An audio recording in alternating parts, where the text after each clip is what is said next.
All right. So I spoke today a little bit about what you guys are talking about doing, and I think I understand why I'm here a little bit better now. But why are we talking about museums? Well, the first reason is because I love them. You can stop there.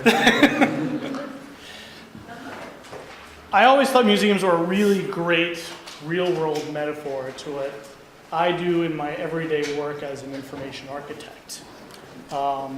Much in the same way that I organize information around virtual spaces to allow people to move around websites and between websites. In the real world, museums have a very similar task. They're using physical space and they're using physical objects. And those physical objects are organized in real space to tell the stories and convey meaning. Those objects have metadata associated with them on their little placards. And a lot of the same constraints surround them. In fact, arguably more constraints, and we're going to be looking at some of those. So this talk is about that, and it seems especially relevant now that sort of the barriers of the browser are beginning to come down, and we're in the world more and more of augmented and virtual realities. So we're going to look at some of that. But it's really about how we make information out of places, or how do we make places out of information. So what is that process in a museum of putting information together to create meaning and in its own space? And even more so, it's about creating information out of the places themselves. So I'm going to talk a lot about, not just about how we create meaning out of information itself, but how the spaces themselves are information and create their own meaning. So just quickly, before we dive into the meat and potatoes of that, this is who I am. I run a little shop called Exploded Map, which is mostly me. That's a little consultancy that does information architecture and user experience consulting for startups and Fortune 500 companies and digital agencies, mostly in New York City, but occasionally around the country. I do put together bigger teams for bigger projects. I live and I work in Brooklyn, New York. I was raised in New York City. And if you have questions for me or you want to follow me, I don't tweet quite as much as I used to, but if you want to reach me, you can reach me at the Twitters at JaredAC. So before I was all this, though, I was this. Whoa. No way. This is me when I was you. Yeah, this is me in college when I was actually a student and when I first became interested in this. And this was my email. It's called Pine. You can use it at the computer center. And this was my first internet, although I couldn't find a Mac version of AOL screenshot. It was sort of this pre-architected distribution of information. The only way to get to, this was your access point to the World Wide Web at that point. And it was pre-Netscape, so it's barely a browser. So I was always interested in computers and I went to computer camp when I was 10, but I never really had the aptitude for it as an academic exercise. So I didn't study computer science. I wasn't fortunate enough to have a user experience degree option at the time. I studied art history. I went in totally the other direction. And more specifically, so the way my program worked is at the end of your degree, you spend the last 6 to 8 months on an area of focus. You write an undergraduate thesis, and I focused on musology. Musology literally translates into the study of museums, but it's not museum studies. Museums, like if you go get a museum studies degree, I'm sure there's one here, you're going to study all kinds of things. You're going to study curatorial techniques and environmental control and restoration, museum marketing. I wasn't interested in any of that stuff. I was really interested in sort of the underlying philosophical principles of what makes a museum. What does it mean to be a museum? What gives a museum its museumness? what's the role of a museum in society, and what are the responsibilities it has to that society? What are the ethics of running a museum? Say, for example, the attribution of a piece is in question. Maybe only by just a couple of academics. Do you have to disclose that to your viewers, or do you just let them believe that you got the real thing? And sort of most importantly and most relevant to this talk is, how is the art in a museum affected by the context of the spaces that you're in? And there's this great book I read called The Value of Art. It was based on a BBC series, which I would love to find on DVD, but I can't. And I remember them talking about how, if this is art, placing a piece of art in a gold frame changes the way you see it. So this is art in context, and you can see this is actually a piece of art I own. I don't own the gold frame. This is a print by Victor Moscoso it's one of Bill Graham's prints from the Fillmore for the Chambers Brothers. So I'm very interested in this kind of stuff, like how context and content, and specifically art, are affected by one another. And sort of the origin of my interest in this stuff happens here. This is Storm King Mountain. This is where I went to school. There's actually three things on this mountain. There's a school, which was sort of a school for, we used to call it the alternative school with kids who didn't have very many alternatives. That was me as a teenager.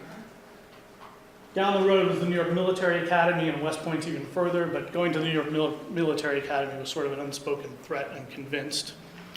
And just on the other side of the mountain is this place.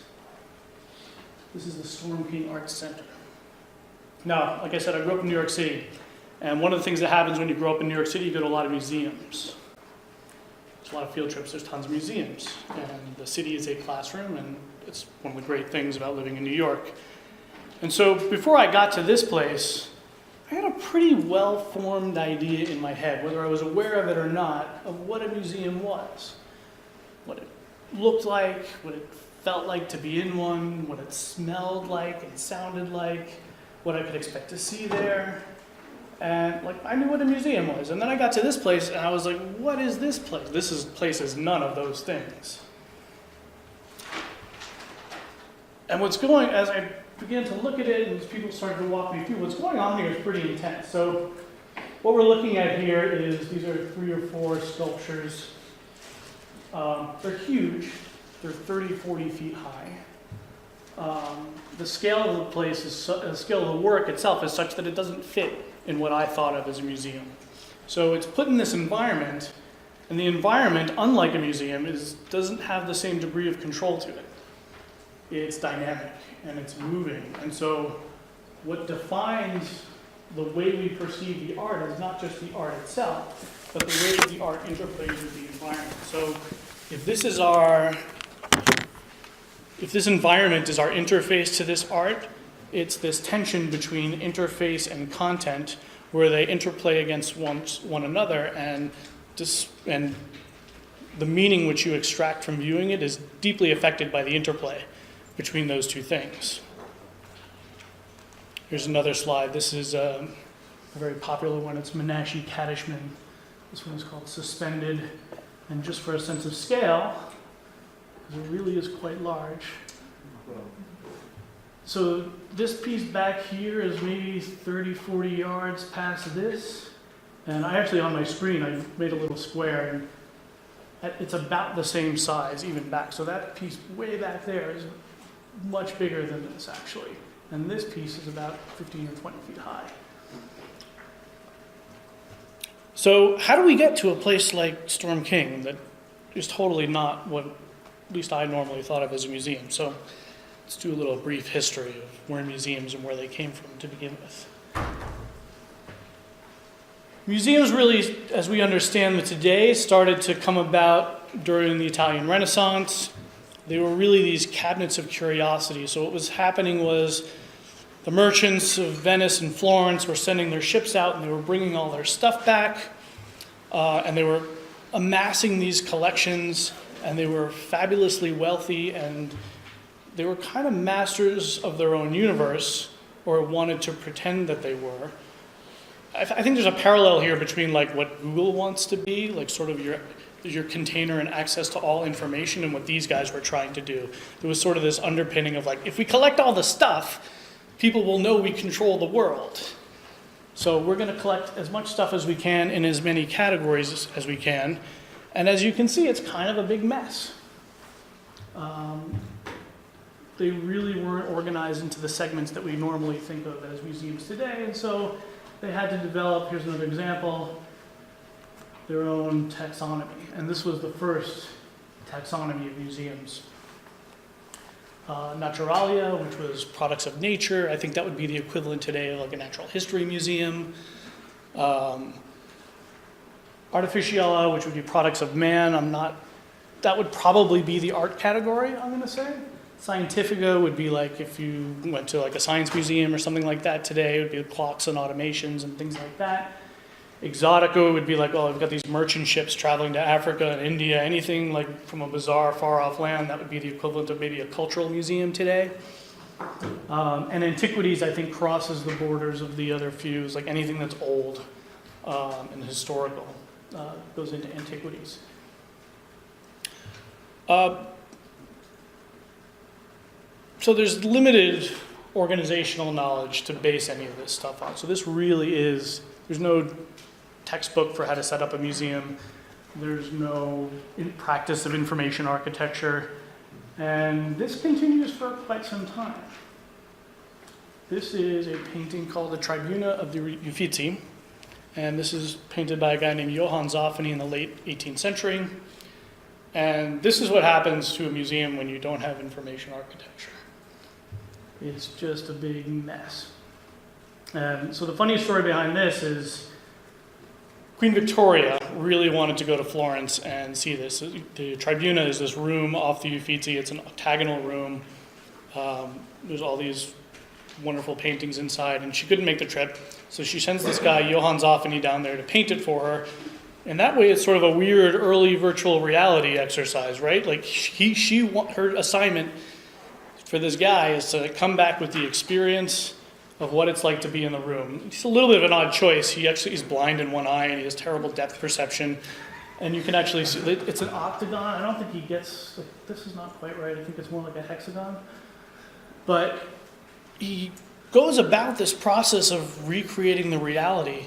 I went through this thing and I counted them because I really wanted to know, but just go back for a second. There's like 60 or 70 individual pieces of art in this painting that he goes about and recreates every single one in perspective so that the Queen can experience what it's like to be in there. And then he takes it a step further and he introduces people. So everybody in here is identified. It was somebody either he saw or he expected to see at the museum. He makes some judgment calls here, which the Queen doesn't approve of terribly well. Like, these are not quite the caliber of people she had hoped to find there, but there they were. And he has a little bit of a sense of humor. He's got this guy right here. He's gazing at her buttocks. And it was a little joke that she didn't appreciate all that much. And you can see this kind of thinking even in museums of today. This is a museum called the Frick. Mr. Frick was the henchman of Carnegie. He was kind of a jerk, actually, but he created his own little environment at his mansion in New York City. This is actually a great museum. In this case, though, like, there's really a personal statement being made. Like, it's in his home. And it's very much a reflection of the curator's taste, the owner of this art's taste, and he really wanted to get that across. But like I said, he was kind of a jerk. He muscled the steel. There was something called the Homestead Strike in Pittsburgh where all the steel workers holed up, and he hired all these guys from Pinkerton with guns that ousted them all. It was not a good scene. And then we get to really what we think of as sort of a classic museum. So this is the Metropolitan in New York City. What you would call the Metropolitan, you would classify it as a global survey museum. The idea behind a global survey museum is that it tries to take a little bit of the entire arc of art history and represent it in one form or another. So it kind of acts as an art history 101 class in that respect.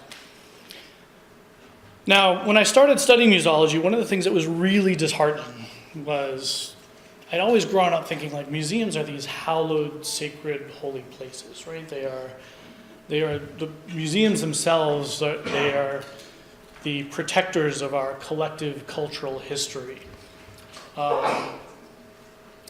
And the people who found them are extraordinarily wealthy, typically. So they ostensibly act above the body politic, and they don't really answer to anyone. So they're able to do their job unencumbered by such considerations. They hire academics to work there, whose job it is to work on, to find truth and meaning in things. And unfortunately, when you start studying the way museums actually run, they're organizations with agendas just like any place else. And those agendas are frequently manifest themselves in the way they're organized. So if you walk around the Met, it's not going to take you long to find this collection. There are little pockets of their Greek collection scattered around the museum, and you can see there's a sign. That's probably one of their primary exhibits that they're featuring, but to get there, you have to walk through spaces like this, and they want you to know about their Greek collection because it's their best freaking collection. And that's what they're known for. Here's another one. This is the Temple of Dender. This one was controversial because they built this wing for this temple. So here's the temple in its original context in Egypt. And I remember when they built this, they had to take over half an acre of Central Park space, and park space in New York City is relatively scarce, so people were not all that thrilled with it. And I was originally quite taken aback and worried about this endeavor. It seemed like an unethical thing to do, to bring this entire temple over from Egypt. But turns out the backstory of this is they were launching a hydroelectric plant in Egypt that was going to flood the area, and the Met, in conjunction with UNESCO, which is the United Nations Organization for Protecting World Heritage Sites, managed to strike a deal to bring this over. But it's kind of weird. It's in this ultra modern space. You can see this comes out in an angle right into the park. I'm not entirely sure it works, to be honest with you. Back in Europe, we have places like the Louvre. The Louvre is interesting. In addition to being a global survey museum, it also serves as the National Museum of France. And much like the Greek collection at the Met, if you walk around the Louvre, you'll find yourselves looking at what we typically think of museum spaces, and then you'll find yourselves in rooms like this, which are a little bit different. Rooms like this are different because they have lush burgundy walls. And you note the frames, note the gold gilded frames like we saw on my Bill Graham poster. They're quite hefty.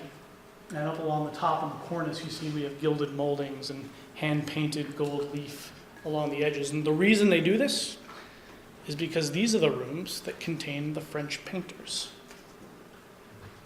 This is a National French Museum, and they want you to, this is their way of saying these paintings are just a little bit better than all the other paintings in the museum. Then we get to the modern era, which I think probably, if I ask you guys to think of what you think of as a museum, my guess is you would probably think of something like was grounded in the theories that were really created at the Museum of Modern Art in sort of the mid part of the century. And that would be something like this. This is what MoMA was doing, right? Like this. Not all of these are MoMA, by the way. This one. This one. This one. This one. This one. So, what's interesting is if we look at all of these side by side, it's kind of a standardized format. There's sort of come to a collective agreement about the way art ought to be displayed. And I mean, other than, and as you can see, other than maybe the style of the floor and maybe the molding around it. Like, the guiding principle here is don't influence the art. Whitewashed walls, no distraction. You see the art in its pure form, and that's it. That's how you experience art. It is not meant to interact with its environment at all, which you could argue actually conveys its own sense of meaning. And I think one of the problems is it's really hard to innovate in a space like this, and you lose a lot of opportunity for amplifying meaning or emphasizing meaning when you have a constraint like this. And I would argue that we've kind of been locked in the same format in our digital worlds for a long time. This is our standardized format. We have these windows based in browsers that we have become so accustomed to accessing the world's information with, and that is beginning to disappear, right? This is a very comfortable space for me to work in. And as we remove this layer of barrier between it and we're allowed to interact directly with the environments, we're going to lose this constraint. And indeed, museums themselves have tried to attack this problem as well. So this is the Guggenheim. This was a space that was not designed with that principle in mind, that underlying philosophical aesthetic in mind. The Guggenheim was designed to house a very particular type of art, notably the art of the German abstract expressionist as illustrated by Vasily Kandinsky. And you can see visually with the circles, like you can see how the space itself on the exterior and the interior kind of reflect and are able to amplify that art. And this is a building done by Lloyd Wright, and he's sort of known for this, right? He's sort of known for creating sympathetic spaces both in their interiors and their exteriors, and he does some very interesting things on the interiors. One of his solutions that are going to allow people to have a more intimate relationship with the art itself is he's going to angle all the walls. So all the walls back here, this will be a little difficult to see, but they're all angled at 15 degrees. Why did he do this? Well, he went and did some primary research, and he met with some of the artists who were going to be displayed here. And he noticed they all worked on easels angled at 15 degrees. And he said, well, one of the underlying philosophical underpinnings of the art itself was based in this quasi-philosophy called theosophy.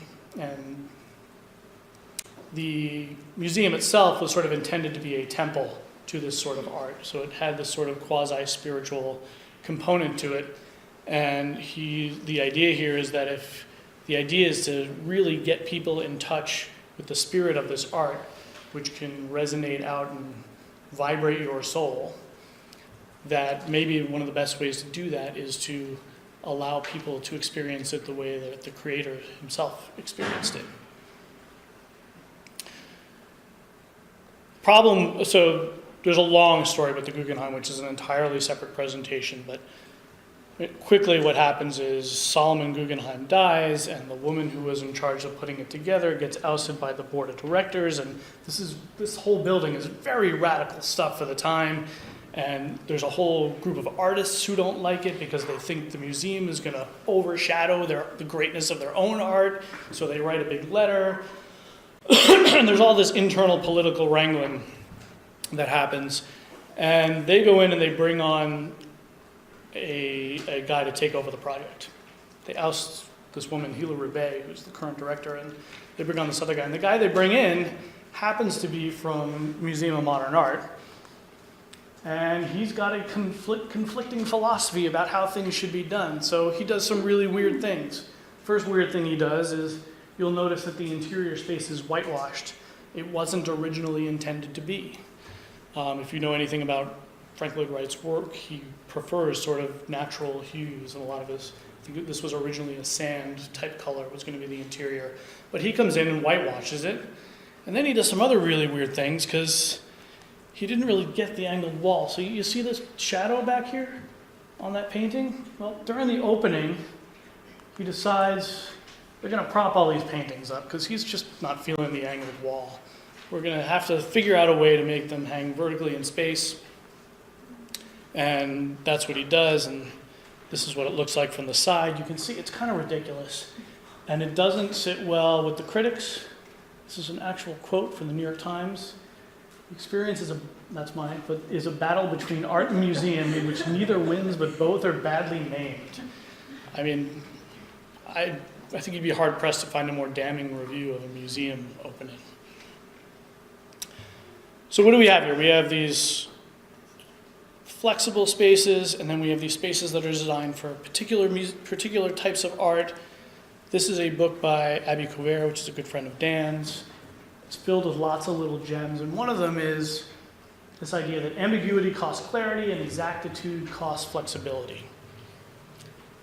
And with this quote, she's talking about taxonomies, but taxonomies in the virtual world are often how we navigate through virtual spaces. And I think it actually applies to these two modes of understanding physical space. So if we look at them side by side, this mode is a flexible, you can kind of do anything with it, right? You can move this wall around, you can put these little modes here, you can jiggle it about, but it's not terribly sympathetic and it's pretty unclear. You walk into a space like this and you're not sure where to go or what's most important or how it's been organized. You're kind of limited in terms of what you can do. Now, here you're limited as well, but it's very exact. You know which way to go. You're either going up or you're going down. And the art that you display there is, the building is designed to be sympathetic with it, so that your experience is not just in viewing the art in the abstract, it is viewing the art in the context of the space, which should amplify its meaning and make its meaning more clear. And as I said before, I think these are flexible, but ultimately unsympathetic spaces. And as you move into augmented realities, I think there's opportunity there to make your UIs and your interfaces more sympathetic.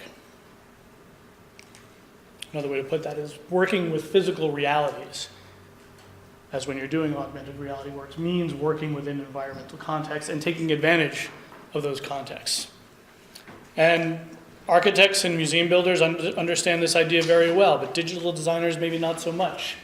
So we have Frank Lloyd Wright again. These are exteriors, but he's very interested in these macro spaces that are the surrounding environment, right? And he builds his buildings to conform and integrate seamlessly with them so that they are sympathetic with their environments. One of the problems Frank Lloyd Wright actually had was that in the context of New York City, it was a lot more challenging for him.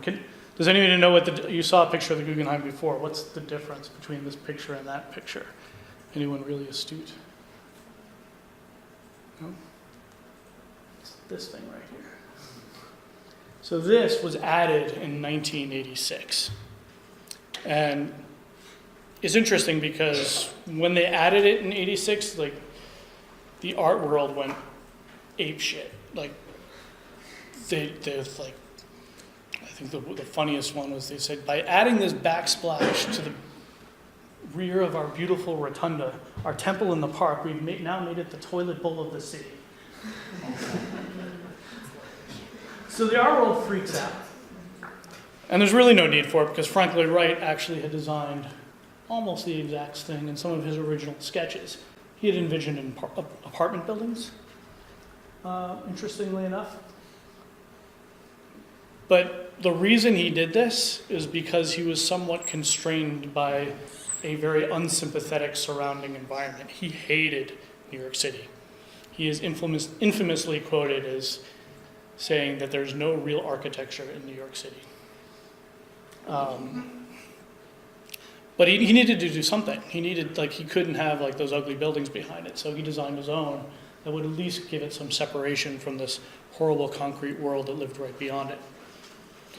And there are other museums who have had similar considerations. This is the Cloisters, which is part of the Metropolitan Museum, and this is a little bit further north in Manhattan.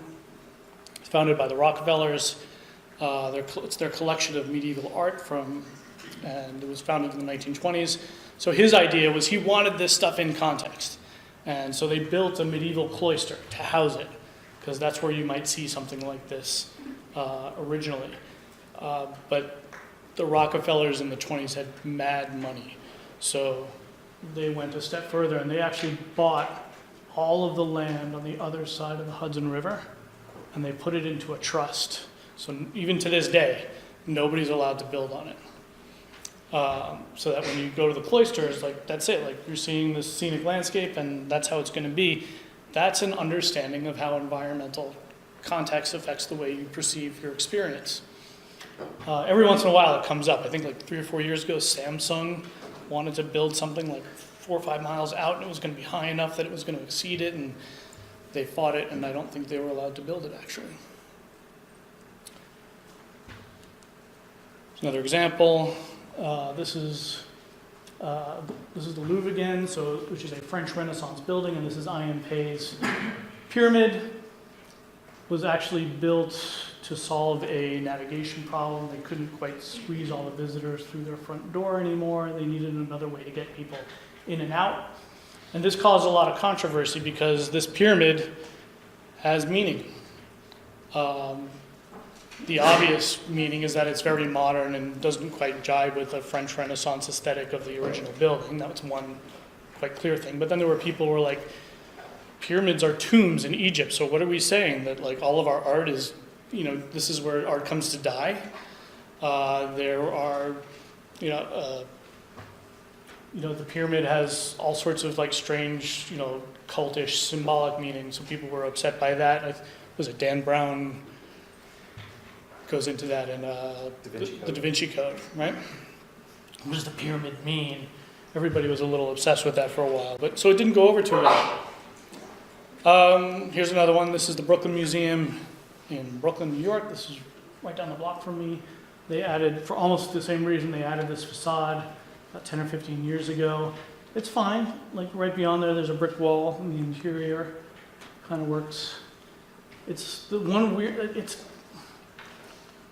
weird thing about it is it's very sterile. In fact, I can't find it for the life of me, but they shot a pharmaceutical ad in here once. I gotta find the ad, but it's this guy with like mid-50s, salt and pepper hair, walking through there, contemplating his condition, and I think it says something about the space that the sterility of it lends itself to a pharmaceutical pitch. That it may not be the most sympathetic space that they could have potentially created. So. You can also leverage interior environments. I'm going to go back to the Guggenheim for a second here, because some of those constraints can be used to your advantage. So this is Jenny Holzer. Jenny Holzer is an artist. She's very well known for these LED displays. They circulate around. They have provocative messages that go around. And so when she was asked to do an installation here, she decided to, and she had never done this before, obviously, because there is no space like this. She ran them around the interior of the rotunda. And an exhibit like this just isn't possible in another space. It's a great example of using the environment to the advantage of the content. This one you're probably more familiar with. This is on your campus, right? This is Mylands Wayfield. Here, we're completely breaking down the barrier between environment and content, right? The environment is the content. The way to experience an environment like this is to interact directly with it. It is actual augmented reality. There's no facade over it. And interestingly enough, there's another one of these at Storm King. The one at Storm King is considerably larger. So remember I talked to you a little bit about the environmental constraints of Storm King and what actually happens. So if you go back to Storm King and look at those massive sculptures in the fall, you get this effect, right? Where everything behind you is bright red. If you go back in the winter, if there's a major snowstorm, they don't open it, but if there's a light snowstorm, you can go, like the content, your information is lightly sprinkled with snow. And it really changes the way you experience it. And then I did this because it was fun. This is your Wayfield, and this is Storm King's. So the scale of it really affects the way you perceive it as well.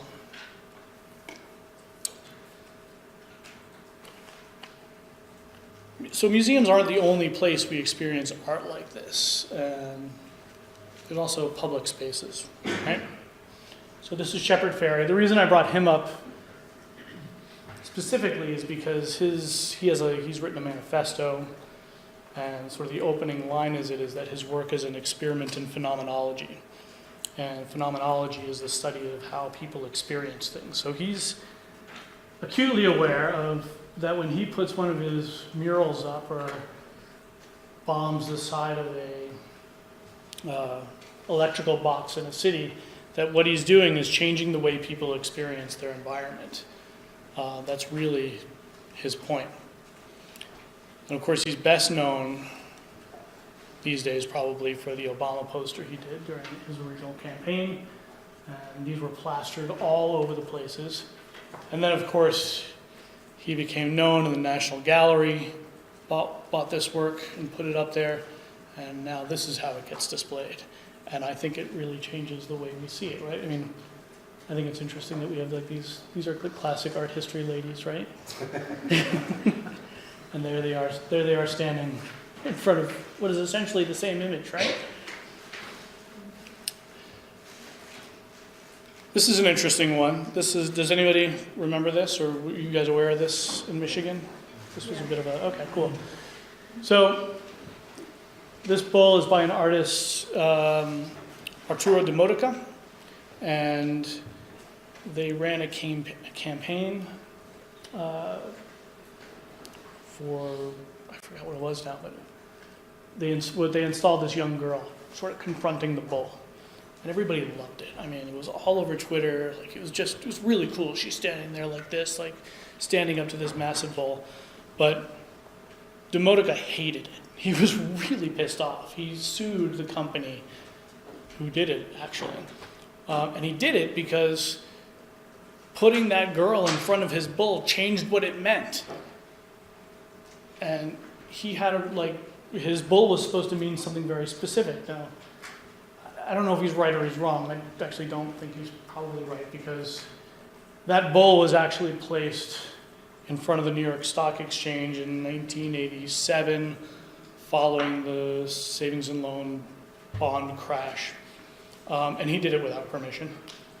He just dropped it there. So I don't know that he's actually in a position to criticize someone else dropping a piece of art there. But I think he's got an interesting argument. Like, he meant to say something, and people agreed that it should all stand for something, and you put something else there, and now it means something else. And we can also begin to see how you can leverage augmented spaces. So here's an artist, Richard Humann. This is an exhibit he did last year. It may still be going on. This one was in Venice.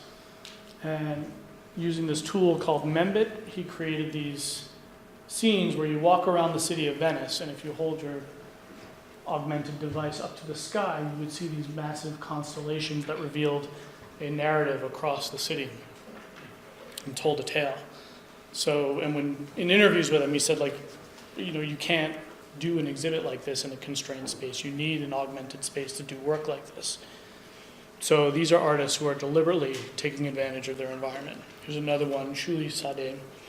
This was commissioned for Maimonides Hospital, and the idea here was hospital waiting rooms are kind of a stressful place to be, and you wanted to give some people something to do.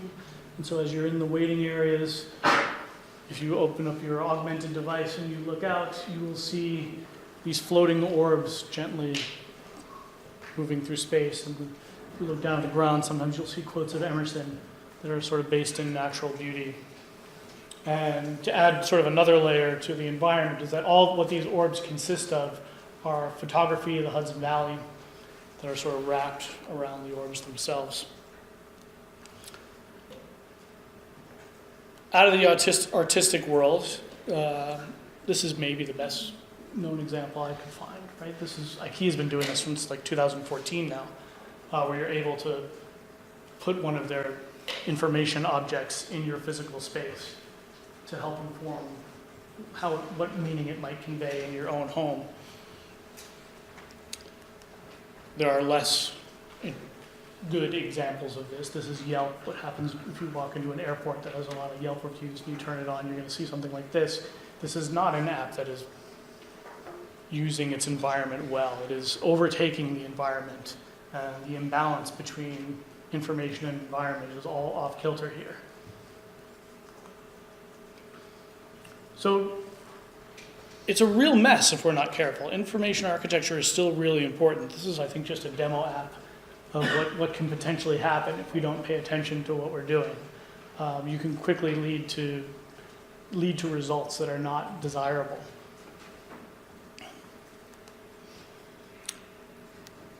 So augmented reality has started to appear in non-commissioned spaces as well. This was recently commissioned by Snapchat. It was not sanctioned by the city of New York. And people were kind of pissed off about it. So Koons is sort of known for these balloon animal big sculptures. A lot of these exist in real life. This one is not real. You put on your Snapchat glasses and you see this thing. And so there were other artists who were legitimately concerned about artists, or anyone for that matter, co-opting public space with virtual content and what that actually means for the world.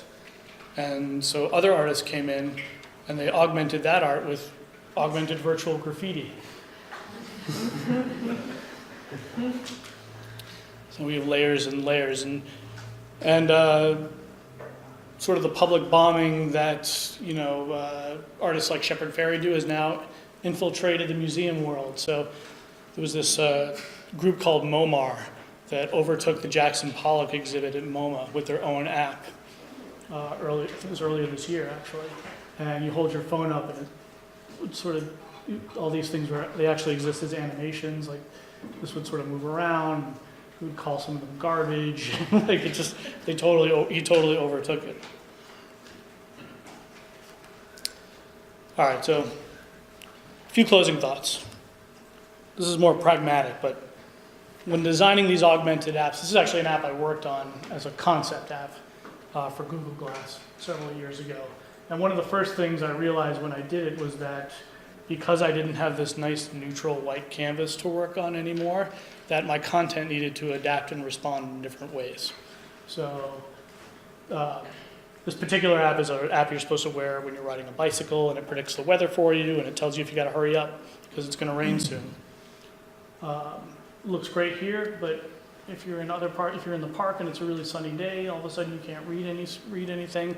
I imagine with time there's going to be new CSS classes that are going to deal with stuff like that, or that content is going to need to adapt in new kinds of ways to deal with different environments.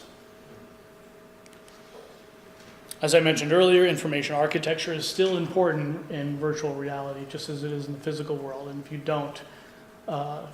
don't take advantage of organizing the information and considering the environmental contexts in which they exist, you're going to end up with a big mess. So don't overdo it.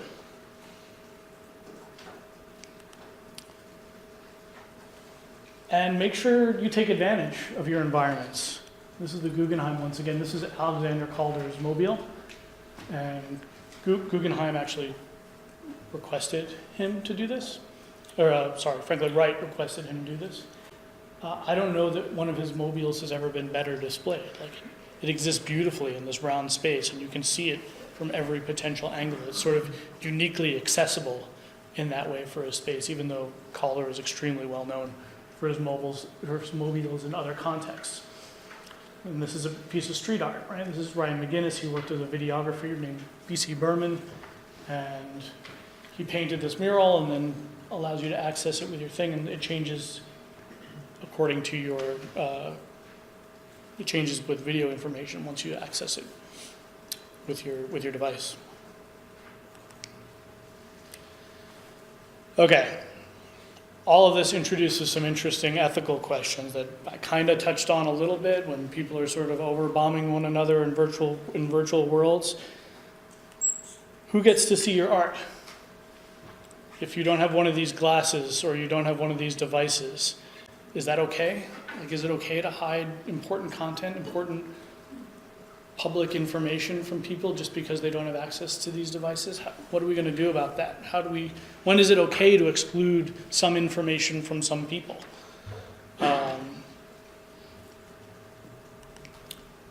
What rights do I have to control the augmentation of the places that I own? If somebody starts coming to my house and augmenting it with things that I don't find particularly desirable, and that starts affecting how people see where I live, should I have rights? Like, can anybody just do that? And if not, who's the police? Like, who's going to police stuff like that, and how are you going to enforce it? What about de-augmenting things? It's one thing to add things to the world and to be thoughtful and mindful of such things, but what if I want to wear a pair of glasses and I don't want to see any of the homeless people? So it just filters them out for me. What else might I exclude that is clearly sketchy and maybe not quite right, something I want to be aware of? You need to be responsible with your augmented information. This is a friend of mine. This is Boone Sheridan. He's an information architect. We actually went to the same school together, graduated in the same year. He was an anthropologist, not an art history major. And a few years ago, he moved to Mount Holyoke in Massachusetts. He bought a church, and he converted it into his home. It's pretty neat. And he wakes up one day, and he looks out the window, and there's like 10 or 12 people outside with their phones, just like doing this at his church. And he can't figure out what the hell's going on. And finally he figured out that his church had been designated a Pokemon gym. And there were crowds of, because Mount Holyoke's a college town, there were crowds of college kids out there like Pokemon. And he's a UX guy, so he kind of knows the space. And he goes out and he meets, this is the guy who owns his gym. He owns his virtual space. What rights does he have? And is the onus on the app developer to make sure that they're not infringing on someone's public space or someone's private space with something like this? I think so. So, and finally, I think this is the big idea, is like really be aware of your content and place relationships. And more specifically, is your information creating space, or is your space creating information, or is it a little bit of both? And I think it's important to be mindful of the tension between the two and the push and pull between them. Thank you very much.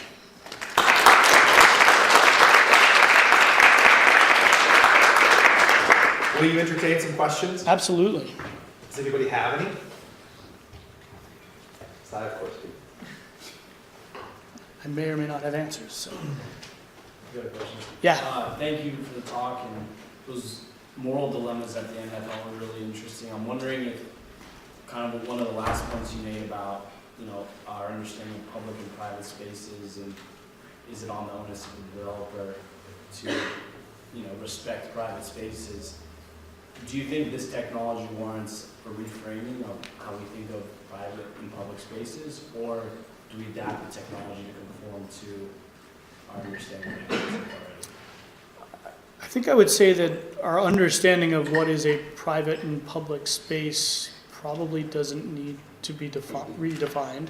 I think the boundaries of accessibility of public and private information perhaps need to be reassessed. So I think there's a lot of things out there that are part of the public record that are accessible to people, but I still might not want them plastered all over my house. Let's say there was a murder in my house 5 years ago. Like, you could do the research and figure that out, but do I really want a virtual sign on my house that says that? I should probably have the right to say no. So, is that public information still? Sure. Should I be able to access it? Sure. How readily should I be able to access it? I think that's an open question.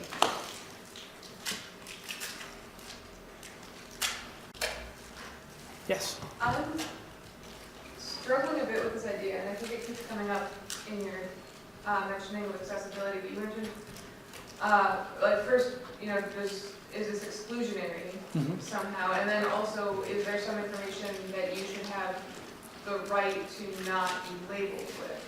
I feel like those aren't issues that are restricted to augmented reality, right? Like, Sure. I can't go to the Met. I can't afford a $1,200 ticket to see the opera. Like, I can't do those things. They're excluded from me, but in no different way than not owning augmented reality glasses, right? So if we have an exclusion question with augmented reality, why is that different than the barrier to entry for a physical place? It's a fair point. I mean, I think I'm coming at it from the perspective of sort of the foundational underpinnings one of the foundational underpinnings of the World Wide Web itself is that anybody should be able to access it, and that's why libraries to one degree or another have adopted it, right? But the ability to manage things like that are a little bit easier because you can contain them in a permanent location of some kind, and the space you're actually exploring is virtual but is not augmented, right? So once you extend past that into augmented physical space, I think the issues become a little bit different, right? So if that were to become the operating paradigm of our time and we all needed to own $500 pairs of glasses to be informed, I think that's a problem. I think maybe I just wonder if we're drawing a line at, you know, art or experience or like full-scale information. And if we say that everyone should be able to experience augmented art, then why shouldn't everyone equally be able to experience physical art? And then are we trying to shift those barriers kind of across the board? Yes. Which I'd be on board with. Those are the issues. I'm not being flip. I think you're right, and I think the thing you're struggling with is exactly the question that's unanswered. So is it possible then, if some of us are grouchy about these technologies, that we might benefit from how they provoke this kind of a question? Like if we don't want to be augmenting reality, but we do care about access to art and information, is this a new opportunity to be provoked about access to information generally? I think so. That's what's fun and frustrating about this is what is unique to the digital augmented near future, and how much of this is just the same kinds of elites playing with their toys and keeping some people out? Kevin? So besides the sort of art, old traditional, very famous art museum, you go there, you just stand in front of a painting, you watch. There's this emerging trend on interactive, museum exhibits, which involves more connectivity or interaction between you, whether you, do something with the body, they reflect you, or whatever technological elements built in. I'm just wondering, what's your thoughts on the experiences that might be different from or different brought by all this interactive exhibit versus the old traditional standing there viewing the art kind of experience? Yeah, I mean, I actually think that is not a question that is new to interactive technologies. I mean, I think, some of the exhibits, who was that woman who sat there and just ate with a spoon? There's all these weird experiential performance art things that have been happening in museums for years that are very strange, and people would react to questions that you had, or performance artists would do things in space. I think that's a similar thing.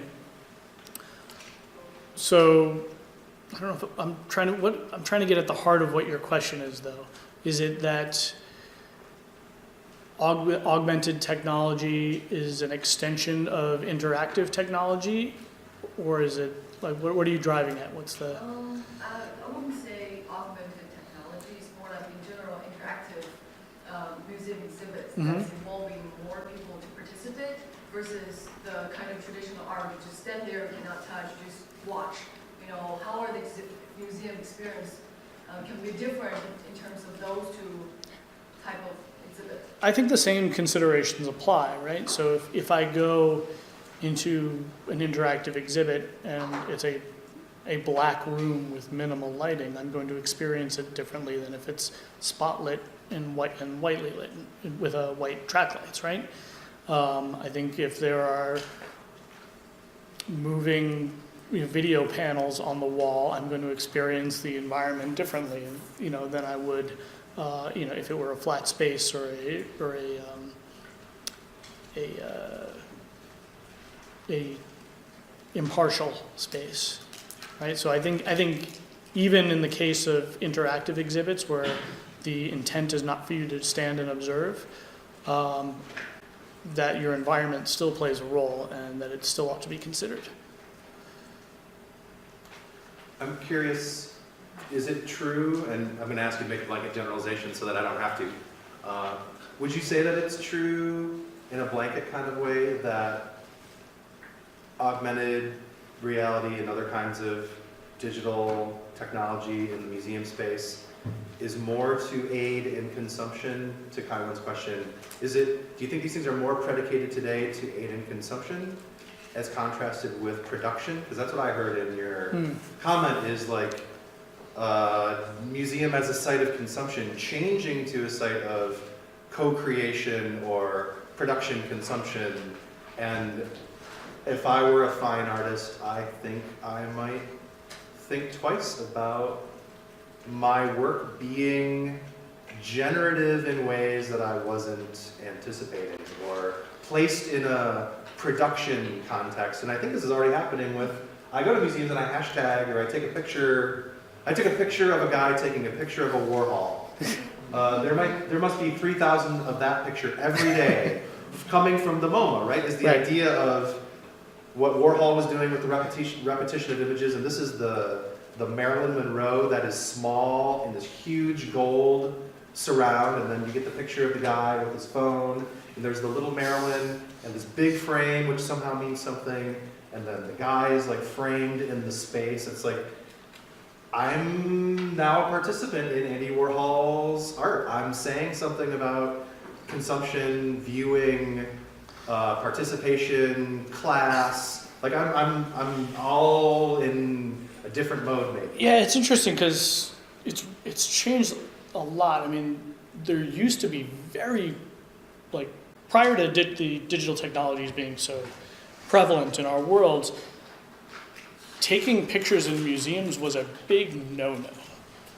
Like, you weren't allowed to do it, and there were guards who would stop you from doing it, and they still will in some places, I'm fairly certain. But I think for the most part, the dam has broken.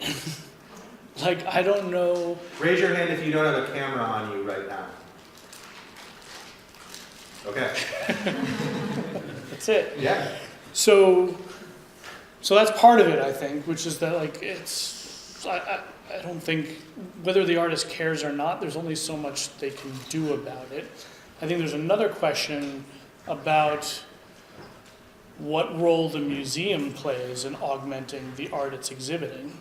And that, I mean, the earliest instances of that are, picking up your tape recorder and walking around the museum, right? But now they're much more sophisticated. Now you can hold up your phone, you can download the app, hold up your phone, and it'll give you some information about the piece without having to walk over and look at the little placard on the wall. What are the boundaries of responsibility for the museum? That's an interesting question. I think museums are going to have to, I think for now, it's more or less in line with what they're currently doing.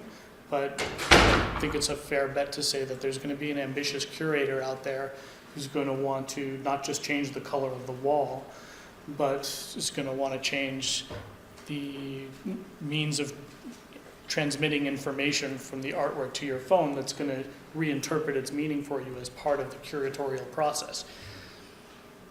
I think there will be artists who will be pissed off about that, and I think some of them will be on board and will view it as part of the way people experience their art. Yeah. So kind of following her question, have you been to the Cooper Hewitt Museum? Not recently, but yes. Yeah, so I've been thoughts on like their interaction design about like the viewers' participation in the museum, because like upon your visit to the museum, you were given a pen, and then you can kind of store all the exhibition you saw on the pen, and then you can use those things as a reference of inspiration and design something on your own on its like interactive tablet. Yeah, I'm semi-familiar with what you're talking about, and I haven't experienced it myself, so I'm not sure I'm in a position to comment about it. I should go and email the class. Well, you went, Yeah, what did you think? how did that work for you? I think that's pretty interesting because they had this drawing tablet and you can just basically plug. I think you don't actually have to plug in your pen, but you have to plug in like in some other places, and then all your photos can be shown on the tablet, and then you can design something like a hat or something. And they would also recommend, given on your choice of the color and things that reference exhibits in the museum. So I think like that's a very interesting like interaction with the museum. And did you feel more like a producer than a consumer in that experience? Yeah, I think it's also kind of because like this become part of like what I do, and when I'm in the museum, I kind of also like evaluating my own experience, like, and also thinking about like how I can improve the experience better. So I thought like that's a really interesting experience. I mean, what's interesting about that to me is that part of what that gets to is the life that the information leads once it leaves the environment it was originally seen in. And there are old examples of again, it used to be museums are locked down organizations, no photos, they own the stuff. If you wanted to write an academic book, you had to pay exorbitant amounts of monies to get their rights to use your images. And actually in the late 50s, the Museum of Modern Art actually, because they were a new organization, were the first people, they said, any art book can use any of our pieces. They open sourced their art. And for the next 25 years, every book about modern art was using examples of the Museum of Modern Art. So I think like what you're talking about is a little bit different because it happens at a personal, not a publishing level, but I think the life that content leads once it leaves its environment of origin is an interesting question, and I'm not sure what control we have over that or what issues that presents. I haven't really thought about it much, so thank you for. I have a question about, like, kind of in terms of all of this, how do you think this kind of co-creation might be affecting ideas of respect, especially in terms of respect for the original creator and the original work? Looking at the fake gold dog statue, like, neat. And then covering it in graffiti, you would never do that to a real gold balloon dog. Like, that would just be wholly inappropriate to most people. Like, what makes it okay? Well, first, I'm not sure about your original premise. Banksy just put up a big mural in New York City the other day, and not 24 hours later, there was graffiti all over it. But do people celebrate that, or do people rail against that sort of behavior, saying that they destroyed Banksy's artwork? Here's what I think. I think people railed against it. I think Banksy would have been very pleased. Fair. But that's just one example and one particular artist, right? I don't think all Yeah, he's artists. got a slightly different Right. take on things than a lot of more traditional artists. And I think in general, historically, we've held, the great artists in very high regard. And part of, locking down the museum experience is to make sure that reverence remains intact. Mm-hmm. I mean, in terms of public art, what I think is, I think the reason the reaction came the way it did with the Koons piece was that it didn't go through the normal process of public review that a public piece of art might normally go through. Normally, if you wanted to put a big giant sculpture in the middle of a public park, the city board's got to evaluate it, the Historical Preservation Society's got to look at it, there's probably got to be an environmental impact assessment on it, they probably put it up for the community board to vote on it. There's all these hurdles that displaying a piece of public art normally goes through, and this was a situation where none of those traditional checks and balances needed to be adhered to, and some corporation just decided to do it, and I think that's what pissed off the graffiti artist. Well, so is the answer then just, if I don't like it and don't think it has authority, I have no reason to respect it? Because that's an interesting social choice as well, but No, yeah, it is. So yeah, I'm reminded of, I did a paper in school on public art, and up in Harlem, there was a giant Keith Haring Keith Haring mural. The very famous says, "Crack is whack," and nobody graffitied that thing. It stood there for years, and believe me, everywhere else in the Bronx was covered with graffiti. So, could somebody have? Sure. I think people didn't, because collectively as a community, they decided not to. I don't know that suggests any rule other than an implied social contract that people agreed to naturally. right, so I guess, again, like, do you see this as a potential shift in the social contract regarding creation and art creation? I think there's sort of two issues. I think the accessibility of it makes it likely to happen more frequently. I think the ethical constraints of it are probably the same.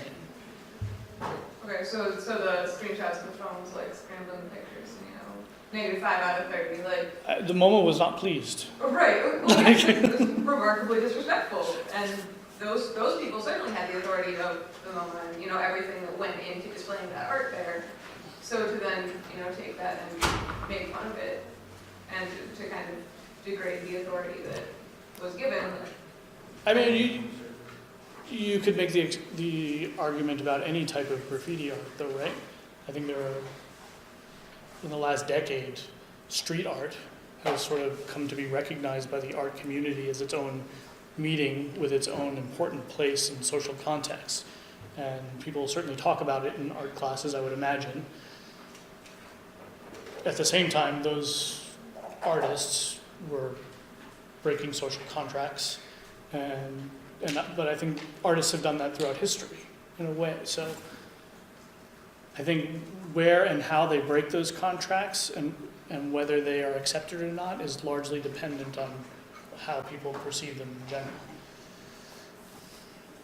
Yes. I have a comment on that. I think it's fundamentally different because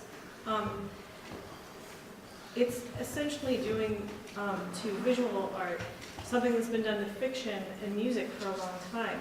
It's like adding the death of the author to it because you still have the original art undamaged. Whereas if you're spray painting something, you don't have the original art undamaged. So it's a different kind of violation to the social contract, I think it's fun that it gives us the opportunity to feel like there is a society. The idea of a social contract presupposes parties to this agreement. And increasingly, my sense of the public, it comes and goes. There used to be one, you kids, there used to be a public. and so these things, We knew what it was. it's fun to watch Jared grapple with your questions. I'm glad it isn't me. But one thing that I think is great is it's showing us that that we have a collective interest in this, maybe if we choose, and maybe we need to pay more attention when it's so fascinating, that Koons thing. Koons is the kind of artist who could pass all those gates. Mm-hmm. Like you could put a dog that looked like that in that spot if you went through the right motions. My art would never make it through those gates, but me and my friends, we could have something where we can see my art in that space and nobody else can. That's kind of interesting, because then what is the public has no way of knowing that its right to that place being unperturbed has been violated. It's only when something at the level of Snapchat and at the level of Koons or the level of Rihanna where we take notice of this. So I'm just happy that it's starting to provoke this. What is the public? Whose interests are vehement here? And you're right, we're talking about copies. We're talking about, a lot of this is the same as when I write my fanfic about shipping to characters who the author didn't put like that. I'm like, no, I'm gonna put it like that. and 3 of my friends read it, and then that's part of the diegetic universe of the art now. I mean, it's very confusing. I saw a lot of hands before I started opening my mouth, and then I got back row. Yeah, so kind of shifting a little bit, how do you envision the privacy concerns being addressed as augmented reality becomes more seamless and integrated? So like, for example, a lot of the issue with like surrounding Google Glass was the fact that you basically had a front-facing camera like in a pair of glasses like 100% of the time. There were definitely some concerns brought up for that. And I'm wondering if you think it's something that will we will organically shift to accept. Like, I know probably with camera phones there were a lot of concerns, but now it's kind of become the norm. Do you think that will gradually become the norm, or do you think there will be policies put in place?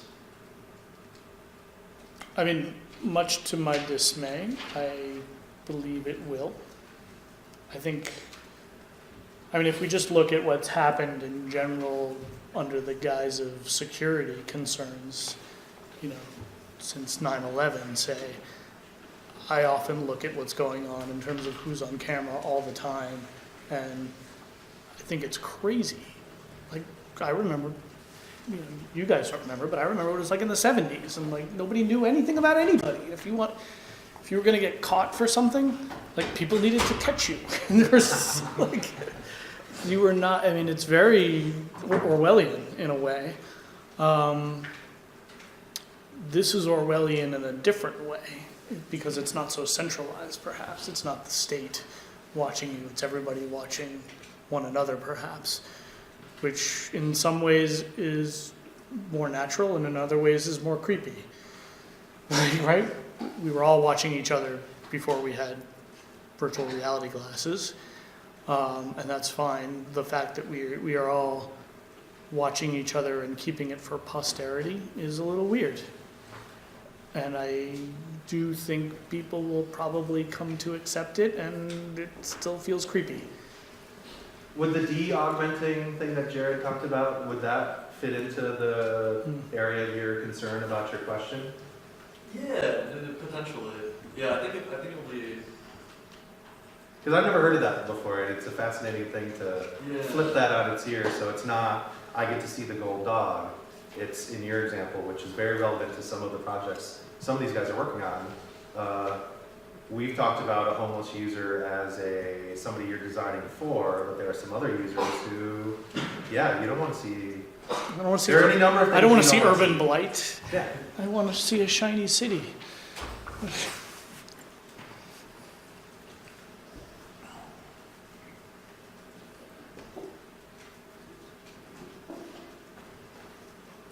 Any objections?